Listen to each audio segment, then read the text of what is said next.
Saludos, doctores. Espero que hasta el momento estemos logrando tener el mayor provecho del curso de dolor oral y facial. El día de hoy concierne adentrarnos a uno de los temas más complejos con respecto a el estudio del dolor, que es el dolor neuropático. El mismo es definido como cualquier tipo de dolor causado por una lesión o enfermedad del sistema somatosensorial, parte del sistema nervioso. Especialmente nos enfocaremos en el dolor neuropático visto por odontólogos. Y desde un punto de vista, en realidad, el objetivo principal de esta clase es ahorrarles futuros dolores de cabeza y angustias asociadas a lo que puede ser causar realizar tratamientos que no van a, en su fin final, lograr paliar el dolor de sus pacientes.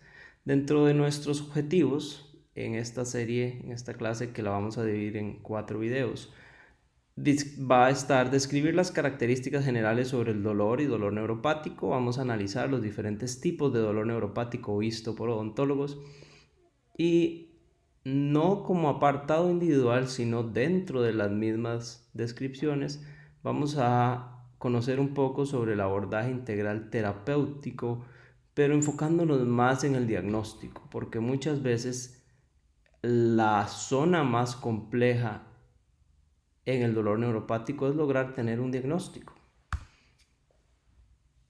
Como recordamos de las clases anteriores, según la Asociación Internacional para el Estudio del Dolor, el dolor es una experiencia no placentera, sensorial y emocional que está asociada con un daño real o potencial y está descrita en términos de dicho daño. Como les he repetido siempre, es una definición sumamente compleja que cada vez que la leemos nos hace pensar en cómo verdaderamente es una experiencia, no solamente desde un punto de vista nociceptivo protector, que es la principal función del dolor, sino también una conjetura de situaciones que pueden estar dándose tanto a nivel fisiológico como cognitivo, como conductual. Por lo tanto, no podemos decir nunca, y ahora más que en ningún otro momento de la historia, entendemos que nuestra salud es integral. Como dice la definición de la Organización Mundial de la Salud, es un estado completo de bienestar físico, mental y social y no solamente la ausencia de afecciones o enfermedades. Todos hemos visto cómo posterior a esta pandemia, en el momento en que la persona tenía la oportunidad de ejercer su vida social, lo hace. ¿Por qué? Porque somos seres sociales, somos seres integrales, somos seres emocionales. Por eso, el componente emocional del dolor nunca se les puede olvidar, que el dolor va más allá de la caries, de la inflamación. El dolor también invoca esa parte de mis temores, mis miedos, qué está sucediendo un poco más allá. ¿Qué es lo que más me preocupa que vaya a suceder al final? O si será que me preocupa tener una enfermedad de fondo. Así que, especialmente ustedes con el contacto tan cercano que llegan a tener con sus pacientes, no pueden olvidar nunca ese individuo que está detrás. Muchos tienden a normalizar tanto la consulta odontológica que se les olvida el miedo que tiene esa persona que está sentada en esa silla dental. ¿Qué sucede con el dolor neuropático? El dolor neuropático es una paradoja. El dolor neuropático, si ustedes recuerdan, de fisiología, el sistema nervioso tiene una parte somatosensorial que nos permite sentir, percibir el medio externo a través de aferencias cutáneas, a través de órganos especializados sensoriales en nuestros músculos. Especialmente esta transmisión sensorial se va a dar a través de las fibras A beta, A delta, C. Como ustedes entienden bien, tenemos fibras A beta mecanoreceptoras, fibras A delta de transmisión de dolor rápido, mielinizadas, y fibras C de transmisión de dolor profundo, de transmisión de dolor lento. Al mismo tiempo tenemos interneuronas de espectro dinámico ampliado, interneuronas de un umbral bajo, mecánicas, y así como interneuronas encargadas de discernir entre estímulos de diferentes temperaturas. Pero ¿qué pasa? Imagínense, cuando el sistema encargado de emitir toda la transmisión no funciona. Probablemente no les llega bien el internet, probablemente no les llega bien la corriente, probablemente no van a tener agua. Esa es la paradójica del dolor neuropático.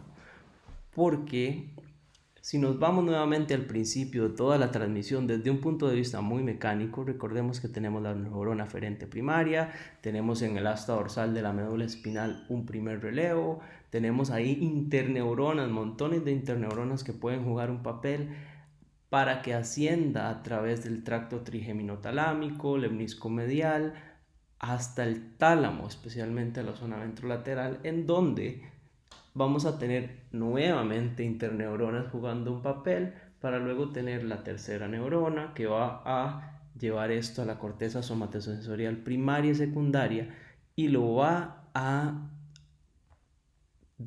conjugar con partes del sistema límbico y al mismo tiempo la corteza prefrontal.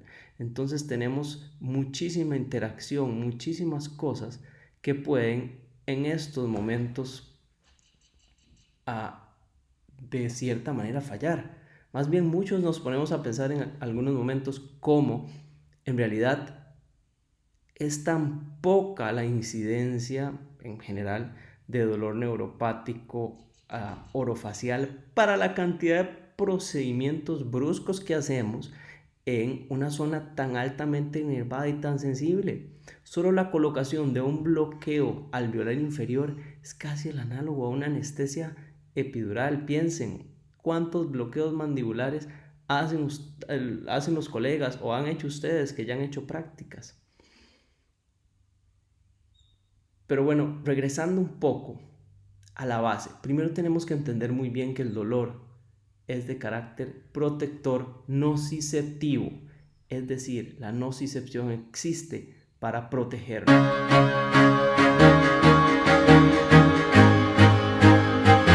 Y eso lo vamos a retratar en un pequeño video. Recordemos que podemos tener diferentes tipos de experiencias, sea trauma, mecánico,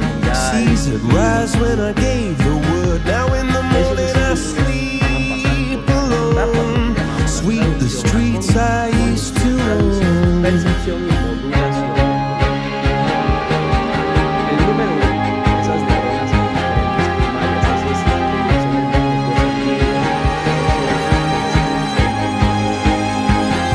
I used to roll the dice, feel the fear in my enemy's eyes, listen as the crowd would sing. Now the old king is dead, long live the king. One minute I held the key, next the walls were closed on me, and I discovered that my castle stand upon pillars of sand, pillars of sand. I hear Jerusalem bells are ringing, Roman cavalry choirs are singing. Be my mirror, my sword and shield, my missionaries in a foreign field. For some reason I can't explain, once you go there was never an honest word. That was when I ruled the world.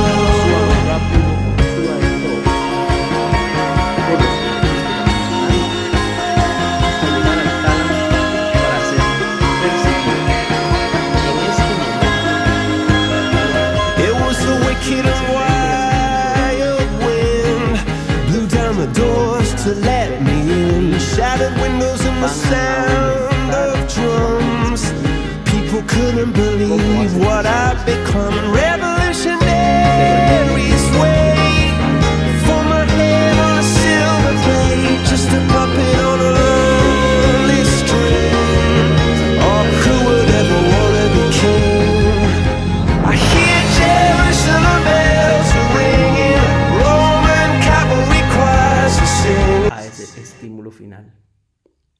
Por lo tanto, nunca se les olvide, ustedes están tratando con seres humanos que les tienen pavor. Y si ustedes incluso googlean, van a encontrar que los 3, generalmente dentro de los 5 peores dolores que el ser humano puede enfrentar, tenemos mínimo 3, dependiendo de dónde lo busquen, que involucran la inervación trigeminal. La neuralgia trigeminal, la cluster headache, la paroxisma hemicránea, generalmente están entre estos 5 primeros. Distintas clasificaciones se van a encontrar, pero a manera gruesa vamos a hablar de que tenemos el dolor nociceptivo protector, como ya lo repasamos, pero vamos a tener también dolor muscular, musculoesquelético, que estudiaremos más adelante en desórdenes temporomandibulares. El dolor nociceptivo casi siempre va a ser inflamatorio, mientras que el dolor neuropático va a ser una alteración de esa percepción de nuestro medio interno. ¿Cómo se lo pueden imaginar? Imagínense cómo puede fallar un par craneal, por ejemplo, una persona con discapacidad auditiva o visual o anosmia. Estamos hablando de lo mismo, pero desde un punto de vista sensorial asociado a una de las peores cosas que el ser humano puede experimentar, que es el dolor. El dolor óseo generalmente está asociado a malignizaciones, a metástasis, ya que por sí solo el hueso no va a doler, sino las terminaciones nerviosas alrededor de él, especialmente del periósteo. Y el dolor psicogénico es algo que únicamente un psiquiatra va a llegar a diagnosticar, y en realidad son muy pocos los casos. Muy diferente, dolor agudo versus dolor neuropático.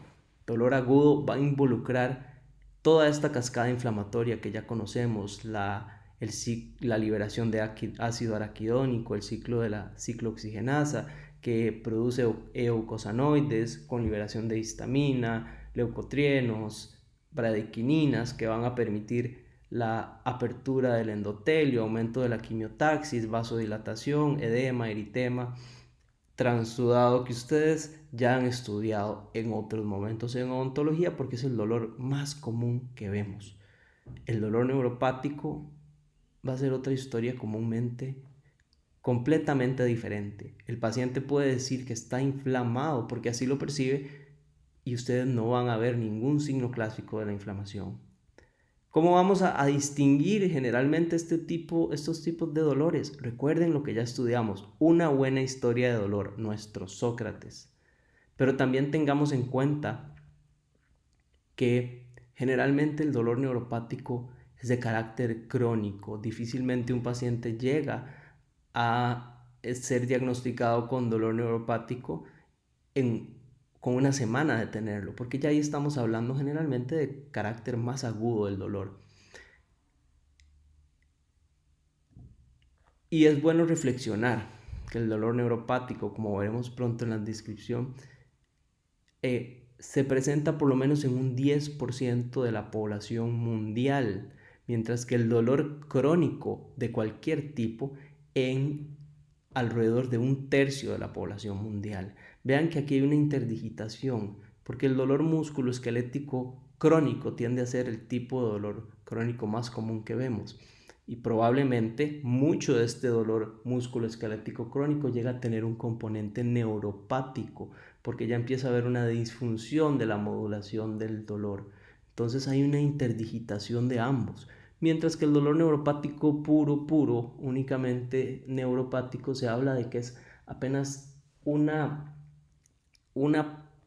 tercera parte de ese tercio de la población que padece de dolor crónico de cualquier tipo. Importante recordar la multidimensionalidad del dolor. Recordemos que en dolor crónico todo influye. Yo siempre le digo a mis pacientes, Recordemos que qué tanto dormimos influye, porque el sueño es el analgésico natural del cuerpo. Recordemos que qué comemos, a qué horas lo hacemos, a qué horas nos acostamos, qué tanta influencia de aparatos electrónicos tenemos, cómo está la situación en casa, cómo está la relación con nuestros hijos, nuestros padres, nuestros hermanos, cómo está nuestra situación social. Todo esto influye en cómo vamos a percibir el dolor. El dolor es un círculo espiralizado con forma de laberinto.